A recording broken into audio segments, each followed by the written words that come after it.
Chapter 1. There was a man in the land of Uz, whose name was Job.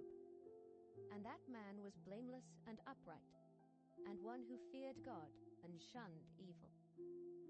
And 7 sons and 3 daughters were born to him. Also his possessions were 7,000 sheep, 3,000 camels, 500 yoke of oxen, 500 female donkeys, and a very large household, so that this man was the greatest of all the people of the East. And his sons would go and feast in their houses, each on his appointed day, and would send and invite their 3 sisters to eat and drink with them. So it was, when the days of feasting had run their course, that Job would send and sanctify them. And he would rise early in the morning, and offer burnt offerings according to the number of them all. But Job said, "It may be that my sons have sinned and cursed God in their hearts." Thus Job did regularly. Now there was a day when the sons of God came to present themselves before the Lord, and Satan also came among them. And the Lord said to Satan, "From where do you come?" So Satan answered the Lord and said, "From going to and fro on the earth, and from walking back and forth on it." Then the Lord said to Satan, "Have you considered my servant Job, that there is none like him on the earth, a blameless and upright man, one who fears God and shuns evil?"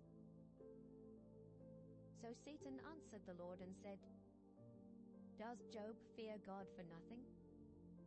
Have you not made a hedge around him, around his household, and around all that he has on every side? You have blessed the work of his hands, and his possessions have increased in the land. But now, stretch out your hand and touch all that he has, and he will surely curse you to your face." And the Lord said to Satan, "Behold, all that he has is in your power. Only do not lay a hand on his person." So Satan went out from the presence of the Lord. Now there was a day when his sons and daughters were eating and drinking wine in their oldest brother's house. And a messenger came to Job and said, "The oxen were plowing, and the donkeys feeding beside them, when the Sabaeans raided them and took them away. Indeed, they have killed the servants with the edge of the sword, and I alone have escaped to tell you." While he was still speaking, another also came and said, "The fire of God fell from heaven, and burned up the sheep and the servants, and consumed them, and I alone have escaped to tell you." While he was still speaking, another also came and said, "The Chaldeans formed 3 bands, raided the camels and took them away, yes, and killed the servants with the edge of the sword, and I alone have escaped to tell you." While he was still speaking, another also came and said, "Your sons and daughters were eating and drinking wine in their oldest brother's house, and suddenly a great wind came from across the wilderness and struck the 4 corners of the house, and it fell on the young people, and they are dead, and I alone have escaped to tell you." Then Job arose, tore his robe, and shaved his head. And he fell to the ground and worshipped. And he said, "Naked I came from my mother's womb, and naked shall I return there. The Lord gave, and the Lord has taken away. Blessed be the name of the Lord." In all this, Job did not sin, nor charge God with wrong. Chapter 2. Again, there was a day when the sons of God came to present themselves before the Lord, and Satan came also among them, to present himself before the Lord. And the Lord said to Satan, "From where do you come?" Satan answered the Lord and said, "From going to and fro on the earth, and from walking back and forth on it. Then the Lord said to Satan, "Have you considered my servant Job, that there is none like him on the earth? A blameless and upright man, one who fears God and shuns evil. And still he holds fast to his integrity, although you incited me against him, to destroy him without cause." So Satan answered the Lord and said, "Skin for skin. Yes, all that a man has he will give for his life. But stretch out your hand now, and touch his bone and his flesh, and he will surely curse you to your face." And the Lord said to Satan, "Behold, he is in your hand, but spare his life." So Satan went out from the presence of the Lord, and struck Job with painful boils from the sole of his foot to the crown of his head. And he took for himself a potsherd with which to scrape himself, while he sat in the midst of the ashes. Then his wife said to him, "Do you still hold fast to your integrity? Curse God and die." But he said to her, "You speak as one of the foolish women speaks. Shall we indeed accept good from God, and shall we not accept adversity?" In all this, Job did not sin with his lips. Now, when Job's 3 friends heard of all this adversity that had come upon him, each one came from his own place. Eliphaz the Temanite, Bildad the Shuhite, and Zophar the Naamathite. But they had made an appointment together to come and mourn with him, and to comfort him. And when they raised their eyes from afar, and did not recognize him, they lifted their voices and wept. And each one tore his robe, and sprinkled dust on his head toward heaven. So they sat down with him on the ground 7 days and 7 nights, and no one spoke a word to him, for they saw that his grief was very great. Chapter 3. After this, Job opened his mouth, and cursed the day of his birth. And Job spoke and said, "May the day perish on which I was born, and the night in which it was said, a male child is conceived. May that day be darkness.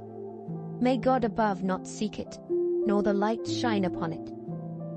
May darkness and the shadow of death claim it. May a cloud settle on it. May the blackness of the day terrify it. As for that night, may darkness seize it. May it not rejoice among the days of the year. May it not come into the number of the months. Oh, may that night be barren. May no joyful shout come into it. May those curse it who curse the day, those who are ready to arouse Leviathan. May the stars of its morning be dark. May it look for light, but have none, and not see the dawning of the day. Because it did not shut up the doors of my mother's womb, nor hide sorrow from my eyes. Why did I not die at birth? Why did I not perish when I came from the womb? Why did the knees receive me, or why the breasts, that I should nurse? For now I would have lain still and been quiet. I would have been asleep. Then I would have been at rest with kings and counselors of the earth, who built ruins for themselves, or with princes who had gold, who filled their houses with silver. Or why was I not hidden like a stillborn child, like infants who never saw light? There the wicked cease from troubling, and there the weary are at rest. There the prisoners rest together. They do not hear the voice of the oppressor. The small and great are there, and the servant is free from his master. Why is light given to him who is in misery, and life to the bitter of soul, who long for death, but it does not come, and search for it more than hidden treasures, who rejoice exceedingly, and are glad when they can find the grave? Why is light given to a man whose way is hidden, and whom God has hedged in. For my sighing comes before I eat, and my groanings pour out like water. For the thing I greatly feared has come upon me, and what I dreaded has happened to me. I am not at ease, nor am I quiet. I have no rest, for trouble comes. Chapter 4. Then Eliphaz the Temanite answered and said, If one attempts a word with you, will you become weary? But who can withhold himself from speaking? Surely you have instructed many, and you have strengthened weak hands. Your words have upheld him who was stumbling, and you have strengthened the feeble knees. But now it comes upon you, and you are weary. It touches you, and you are troubled. Is not your reverence your confidence, and the integrity of your ways your hope? Remember now, who ever perished being innocent? Or where were the upright ever cut off? Even as I have seen, those who plow iniquity and sow trouble reap the same. By the blast of God they perish, and by the breath of his anger they are consumed. The roaring of the lion, the voice of the fierce lion, and the teeth of the young lions are broken. The old lion perishes for lack of prey, and the cubs of the lioness are scattered. Now a word was secretly brought to me, and my ear received a whisper of it. In disquieting thoughts from the visions of the night, when deep sleep falls on men, fear came upon me, and trembling, which made all my bones shake. Then a spirit passed before my face. The hair on my body stood up. It stood still, but I could not discern its appearance. A form was before my eyes. There was silence. Then I heard a voice saying, Can a mortal be more righteous than God? Can a man be more pure than his Maker? If he puts no trust in his servants, if he charges his angels with error, how much more those who dwell in houses of clay, whose foundation is in the dust, who are crushed before a moth? They are broken in pieces from morning till evening. They perish forever, with no one regarding. Does not their own excellence go away? They die, even without. Chapter 5. Call out now. Is there anyone who will answer you? And to which of the holy ones will you turn? For wrath kills a foolish man, and envy slays a simple one. I have seen the foolish taking root, but suddenly I cursed his dwelling place. His sons are far from safety. They are crushed in the gate, and there is no deliverer. Because the hungry eat up his harvest, taking it even from the thorns, and a snare snatches their substance. For affliction does not come from the dust, nor does trouble spring from the ground. Yet man is born to trouble, as the sparks fly upward.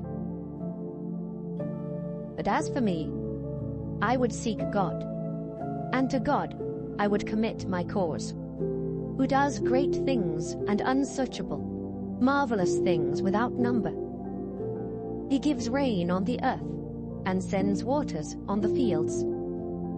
He sets on high those who are lowly, and those who mourn are lifted to safety. He frustrates the devices of the crafty, so that their hands cannot carry out their plans.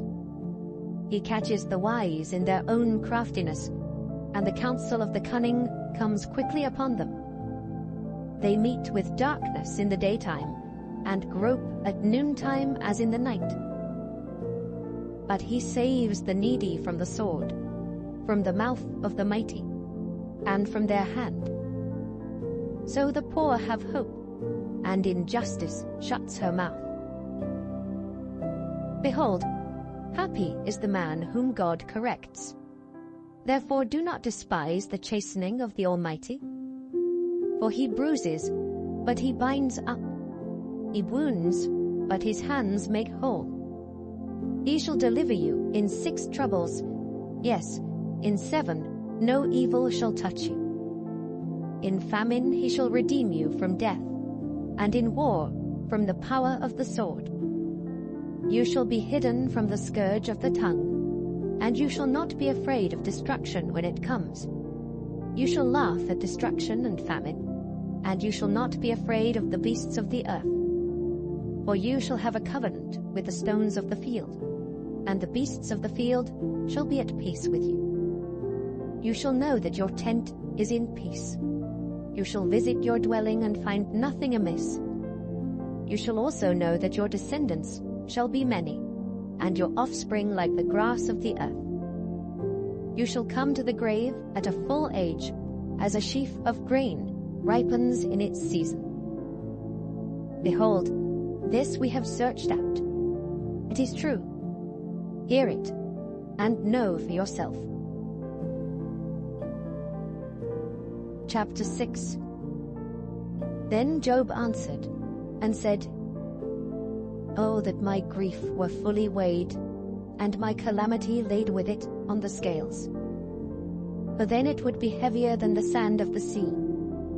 Therefore my words have been rash. For the arrows of the Almighty are within me. My spirit drinks in their poison. The terrors of God are arrayed against me. Does the wild donkey bray when it has grass? Or does the ox low over its fodder? Can flavorless food be eaten without salt? Or is there any taste in the white of an egg? My soul refuses to touch them. They are as loathsome food to me. Oh, that I might have my request, that God would grant me the thing that I long for, that it would please God to crush me, that he would loose his hand and cut me off. Then I would still have comfort.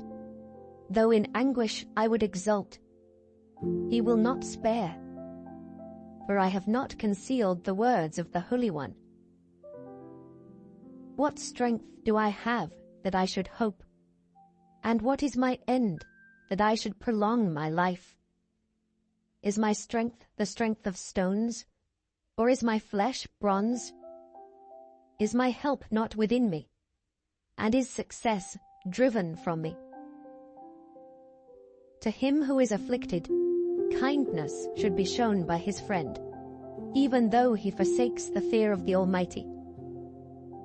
My brothers have dealt deceitfully like a brook, like the streams of the brooks that pass away, which are dark because of the ice, and into which the snow vanishes. When it is warm, they cease to flow. When it is hot, they vanish from their place. The paths of their way turn aside.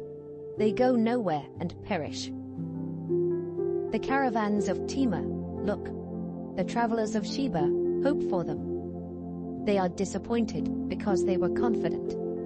They come there and are confused. For now you are nothing. You see terror and are afraid. Did I ever say, bring something to me? Or offer a bribe for me from your wealth? Or deliver me from the enemy's hand? Or redeem me from the hand of oppressors? Teach me, and I will hold my tongue. Cause me to understand wherein I have erred. How forceful are right words! But what does your arguing prove? Do you intend to rebuke my words, and the speeches of a desperate one which are as wind? Yes, you overwhelm the fatherless, and you undermine your friend. Now therefore, be pleased to look at me, for I would never lie to your face. Yield now, let there be no injustice. Yes, concede, my righteousness still stands. Is there injustice on my tongue? Cannot my taste discern the unsavory? Chapter 7. Is there not a time of hard service for man on earth? Are not his days like a servant who earnestly does a hired man who eagerly looks for his wages? So I have been allotted months of futility, and wearisome nights have been appointed to me. When I lie down, I say, when shall I arise, and the night be ended? For I have had my fill of tossing till dawn. My flesh is caked with worms and dust. My skin is cracked and breaks out afresh. My days are swifter than a weaver's shuttle, and are spent without hope. Oh, remember that my life is a breath. My eye will never again see good. The eye of him who sees me will see me no more. I shall no longer be. As the cloud disappears and vanishes away, so he who goes down to the grave does not come up. He shall never return to his house, nor shall his place know him any more. Therefore I will not restrain my mouth. I will speak in the anguish of my spirit. I will complain in the bitterness of my soul. Am I a sea, or a sea serpent, that you set a guard over me? When I say, my bed will comfort me, my couch will ease my complaint, then you scare me with dreams and terrify me with visions, so that my soul chooses strangling and death rather than my body. I loathe my life. I would not live me alone, for my days are but a breath. What is man, that you should exalt him, that you should set your heart on him, that you should visit him every morning and test him every moment? How long? Will you not look away from me, and let me alone till I swallow my saliva? Have I sinned? What have I done to you, O watcher of men? Why have you set me as your target, so that I am a burden to myself? Why then do you not pardon my transgression, and take away my iniquity? For now I will lie down in the dust, and you will seek me diligently, but I will no longer be. 8. Almighty,